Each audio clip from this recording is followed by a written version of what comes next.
Et c'est comme ça qu'il remet l'homme en relation avec son Dieu.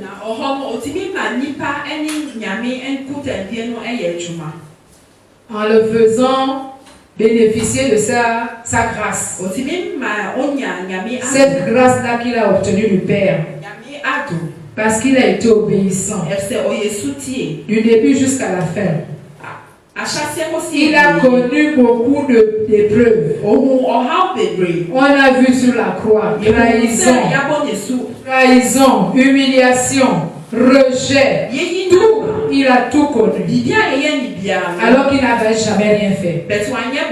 Mais nous, même quand la chose est petite, on peut déjà grandir en disant non, tu as vu cette chose, elle est devenue comme ça, c'est à cause de toi. Mais lui, il a obéi. Il s'est plié. Même quand la coupe était difficile, il a dit au Père, si telle est ta volonté, que ta volonté se fasse. Et c'est ce qui s'est fait. Pour nous racheter du péché. Nous ramener à Dieu. Et Dieu, dans ces conditions, nous donne la grâce. Mais cette grâce-là, on ne peut pas en bénéficier comme ça. Il y a des conditions. Il faut que nous ayons avant tout la foi. La foi de reconnaître que la grâce existe. À travers tout ce que le Seigneur a accompli lorsqu'il est venu en pèlerinage sur la terre, par les actes qu'il a posés, il nous a démontré que c'était possible. Il a guéri les malades. Il a enrichi beaucoup. Il a sorti beaucoup de situations difficiles. Donc il nous a montré que c'était possible. Mais comme je le disais, qu'est-ce qui fait en sorte que nous ne puissions pas? Nous ne puissions pas rentrer dans ce règne de la grâce alors que c'est disponible. C'est, on peut dire encore, la désobéissance. Le refus d'écouter la parole. Le refus d'accéder, de laisser la plénitude au Saint-Esprit. Donc on dit que pour avoir bénéficié de cette grâce-là, il faut qu'elle soit accompagnée de la foi. Je vais inviter le peuple de Dieu à lire à nouveau Romains 12, 3 et Romains 10, 17. Romans 10, 17.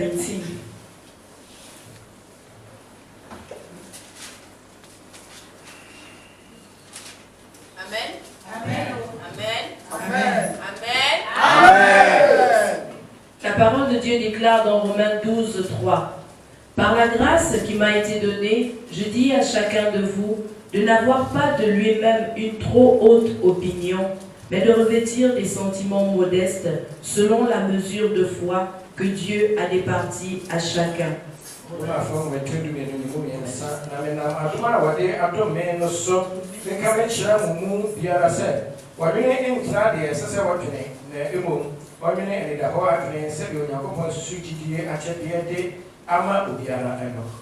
Et nous lisons dans Romains 10, 17, ainsi la foi vient de ce qu'on entend, et ce qu'on entend vient de la parole de Christ. Amen. Amen.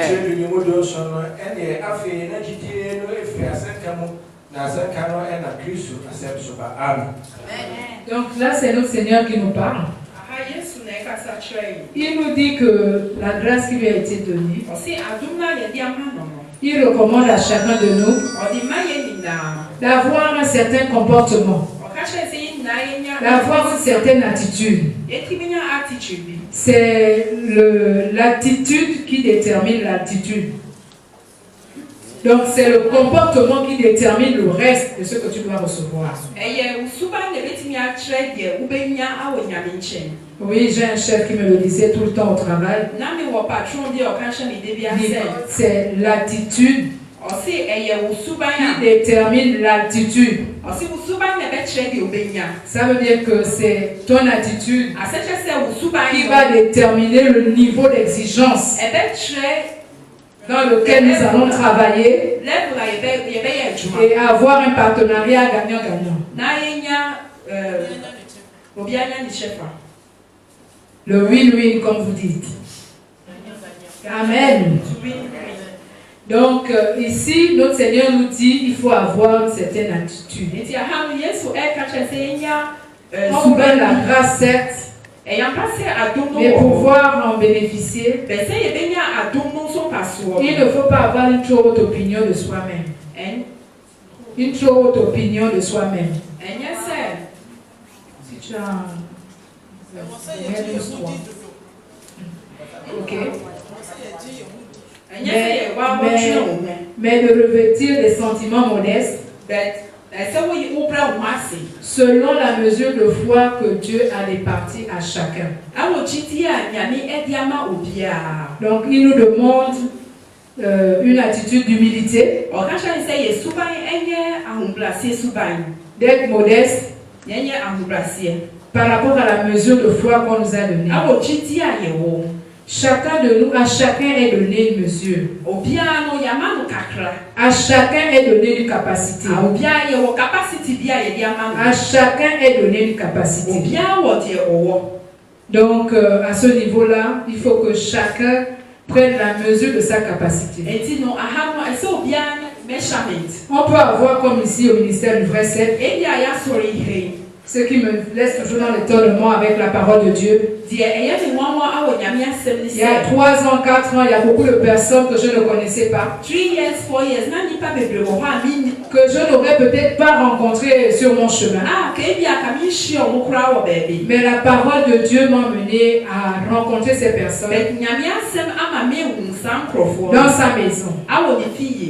Et chacun de nous arrive d'un horizon différent. Chacun de nous a eu une éducation différente.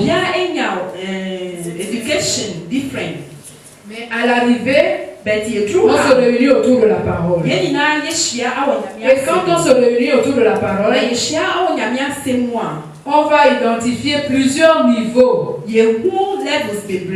Plusieurs niveaux de compréhension ou de partage de la parole. Il y en a qui sont déjà à un niveau élevé. Il y en a qui sont moyens. Il y en a qui sont débutants. Mais maintenant, si tu regardes à tous ces éléments-là, tu risques même de t'exclure toi-même. Je ne sais pas par quel chemin l'autre est passé. Peut-être que ça fait 15 ans, 20 ans que l'autre cherche le Seigneur. Et moi,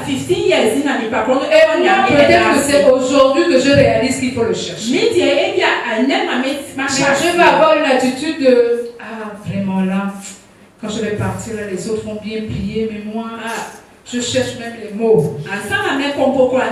Comment je vais faire? Là, je sens que c'est pas moi.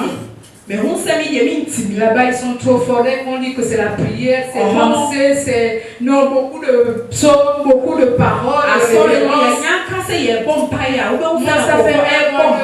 un an, je n'arrive pas à retenir une référence. Le Seigneur nous dit, il ne faut pas regarder à l'autre. Sois fidèle. Même dans ton petit niveau là. Sois fidèle. Persévère. Et tu verras que ça viendra. L'autre a eu peut-être 20 ans de recherche, et plus de 20 ans, et a pu obtenir un niveau. Mais toi qui viens aujourd'hui, si tu persévères, peut-être que tu vas même dépasser celui qui est. Donc ne regarde pas l'autre. Regarde à ce que tu es venu chercher. Ferme tes oreilles aux critiques. Ferme tes oreilles au découragement. Regarde seulement l'objectif. Reste les yeux rivés sur l'objectif qui est Jésus. Quand on demande de venir pour Jésus, tu viens. Quand on demande pour venir pour une activité, tu viens. Même si au début, tu es observateur, à un moment, à force de venir, tu prendras la parole. Notre Seigneur nous dit, on est tous des sacrificateurs. Donc, le micro que je tiens aujourd'hui, toi tu peux le tenir demain et l'enseigner encore autre chose. Alléluia. La grâce est disponible. La grâce est disponible. C'est nous-mêmes par notre attitude qui devons nous approprier de ce que le Seigneur nous a déjà donné. Car il nous a déjà donné tout cela. Mais c'est nous-mêmes par notre attitude qui ne rentrons pas pleinement dans ce qu'il a donné. Alléluia. Alléluia. Donc je disais que c'est une fois qu'il a donné la grâce,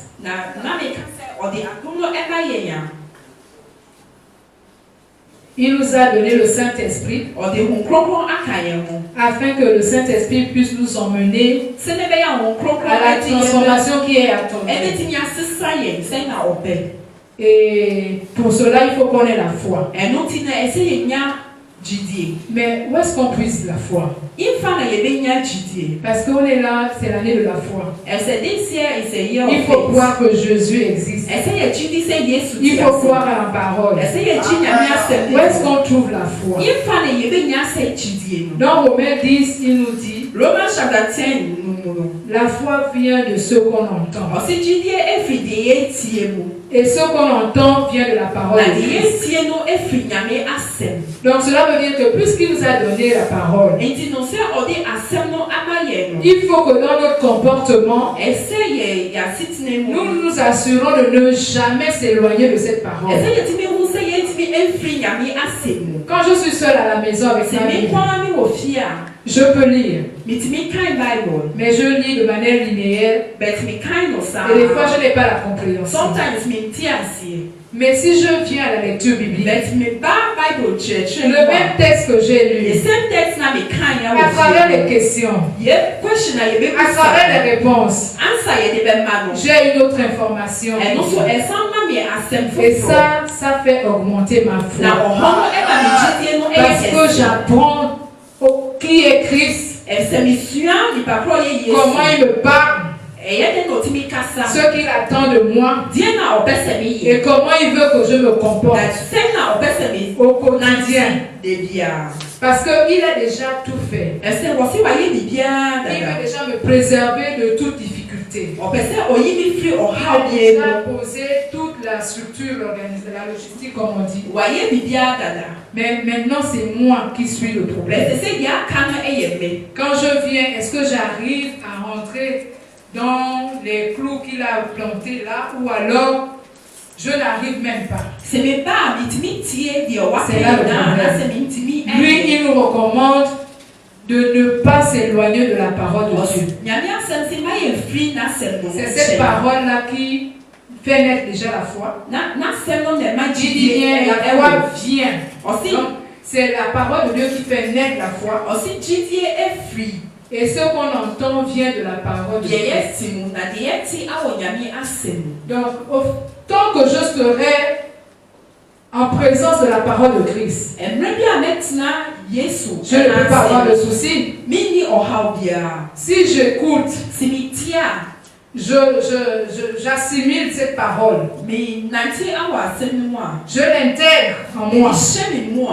Et j'en fais un comportement, une manière de vivre. Je suis assuré de ne pas avoir de difficultés dans ma vie. Puisqu'il assure ma sécurité à travers sa parole. Lorsque je veux prendre un chemin et que je demande au Saint-Esprit, Saint-Esprit, je te soumets d'abord ce projet que je veux mettre en place. Réponds-moi, Saint-Esprit. Voici ce que je détiens. Il me manque ci. Comment je dois faire?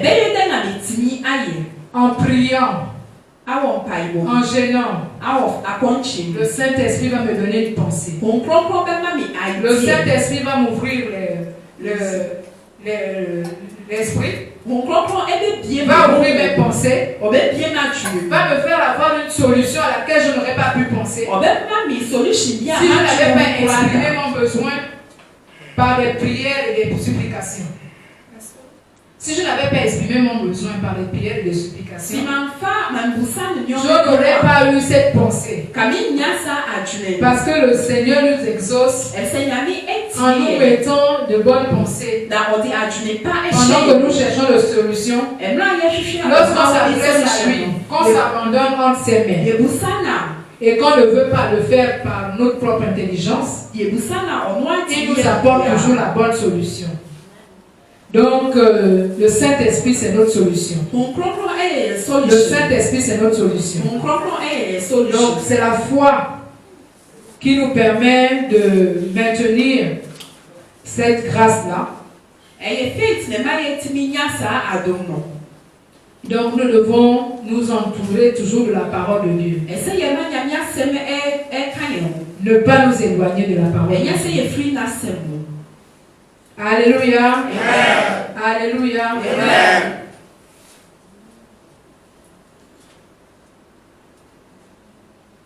Donc, pour nous, chrétiens,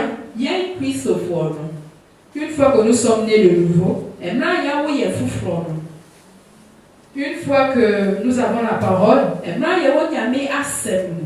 puisque notre Seigneur nous dit que la grâce est disponible,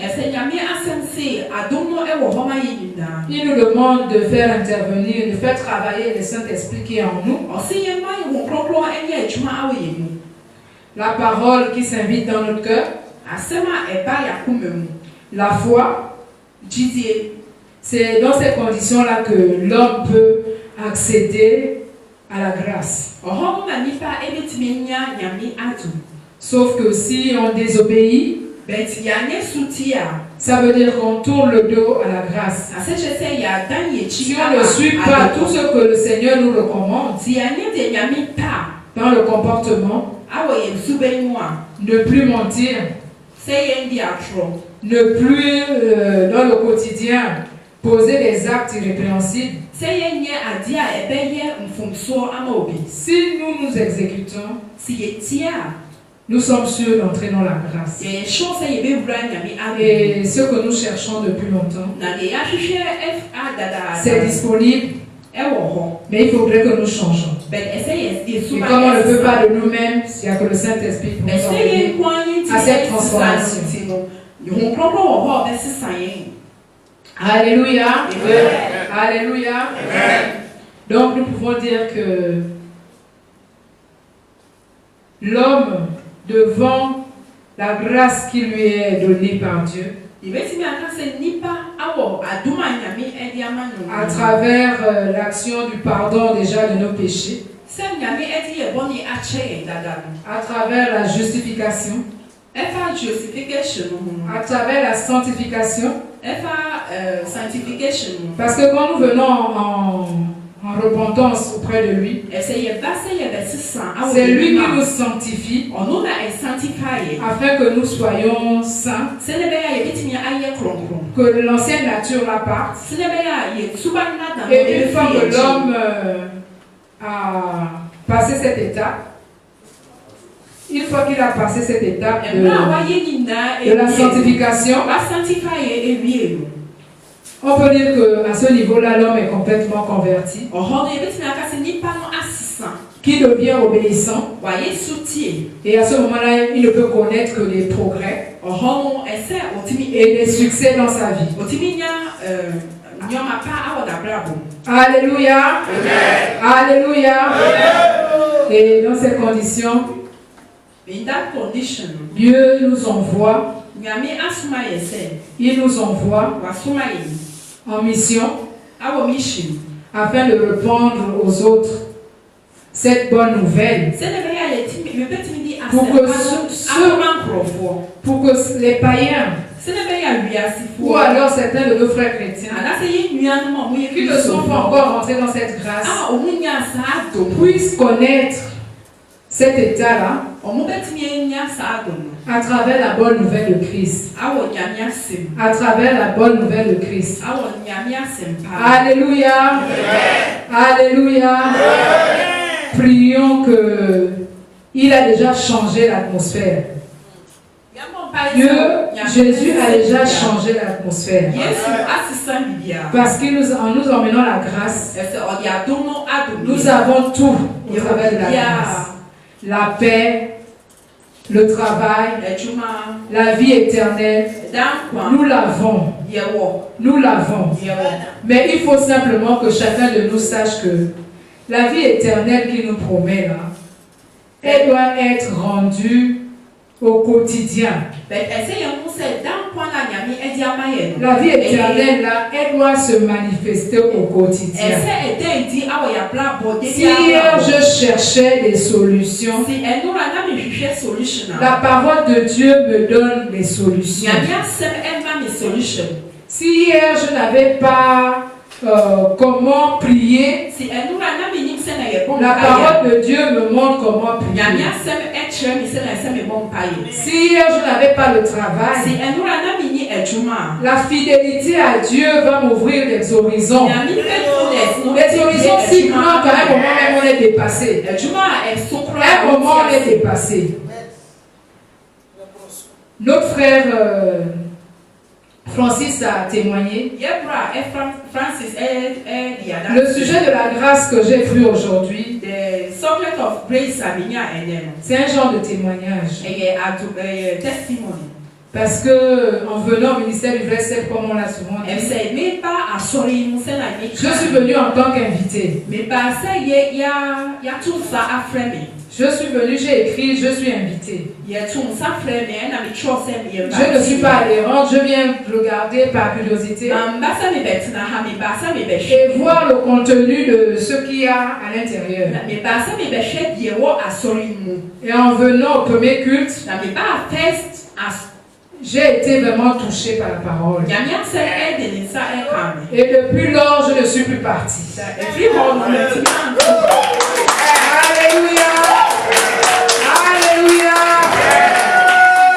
Tu es venu en tant que visiteur, mais tu deviens habitant. C'est maintenant chez toi, c'est ton domicile. Si je ne viens pas, je ne suis pas bien.